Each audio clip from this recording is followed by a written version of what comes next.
Voltamos a falar aqui no Justiça para Todos com o vice-presidente da AJUF na terceira região, desembargador federal Carlos Delgado, sobre reforma da Previdência. Desembargador, vamos iniciar este bloco falando um pouco sobre o impacto do custeio do RPPS nas contas públicas e também sobre a campanha de desmoralização dos servidores públicos que foi lançada pelo governo federal. Daiane, tema espinhoso. Eu acho que antes de mais nada a gente precisa esclarecer àqueles que nos assistem que os servidores públicos hoje encontram ou se deparam com 3 regimes previdenciários diferentes de acordo com a época que eles ingressaram.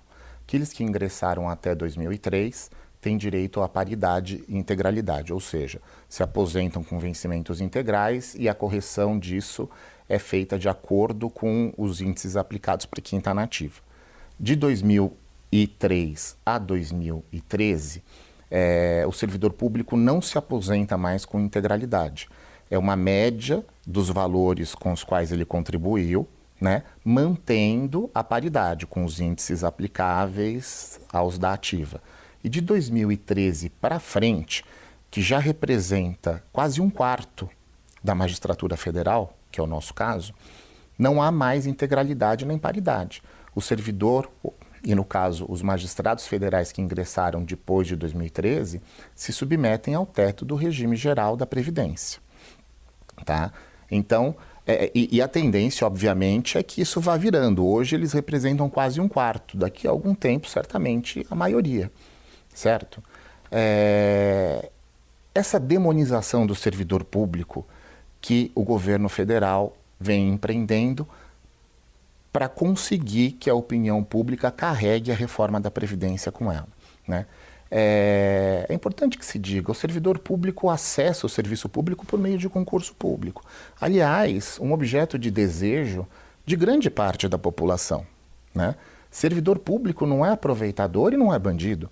Ele chega até lá por meio de, se a gente pode dizer que o concurso público tem falhas, ele é o menos pior de todas as ferramentas que permitem o acesso. Nós estamos falando de servidores concursados.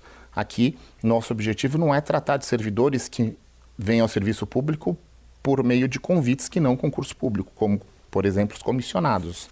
Mas de 98 para cá, os servidores, tanto da ativa quanto inativos, pagam por isso.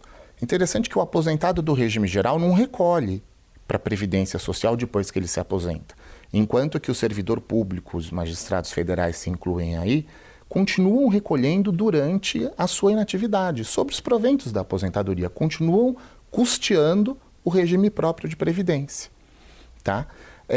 Então, por que se falar em privilégio de alguém que paga e paga bastante por isso? Porque nós não temos limite para a nossa contribuição. A contribuição incide à base de 11% da nossa remuneração bruta. E, por sua vez, o Estado também recolhe 22% de contribuição em cima da remuneração que ele paga aos seus servidores. E isso não é privilégio, porque, vejam, no regime geral da Previdência, o trabalhador recolhe alíquotas que vão de 7% a 11% e o empregador recolhe 20% sobre a folha de salários, exatamente como acontece no nosso caso. A diferença é que lá há um teto de 5.600 e poucos reais, enquanto no nosso caso não. E aqui é importante dizer, o valor teto do funcionalismo público é o subsídio pago a ministro do Supremo Tribunal Federal, que hoje é no valor bruto de R$ 39.200, né? Só que descontada a Previdência, que gira em torno de R$ 4.300, mais imposto de renda, que gira em torno de quase R$ 8.000, o ministro do Supremo Tribunal Federal tem um orçamento advindo do poder público, na casa dos R$ 25.500. Não é que ele tem um orçamento de R$ 39.200. É importante que se diga isso para que a população tenha conhecimento, porque os dados são divulgados na forma que interessa a quem divulga, né?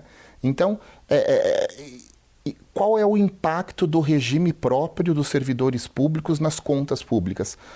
Hoje, ele é superavitário.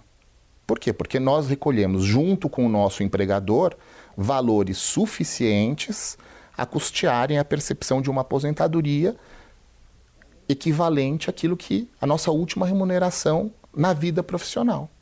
tá? E importante repisar que isso somente se aplica àqueles que ingressaram até 2003.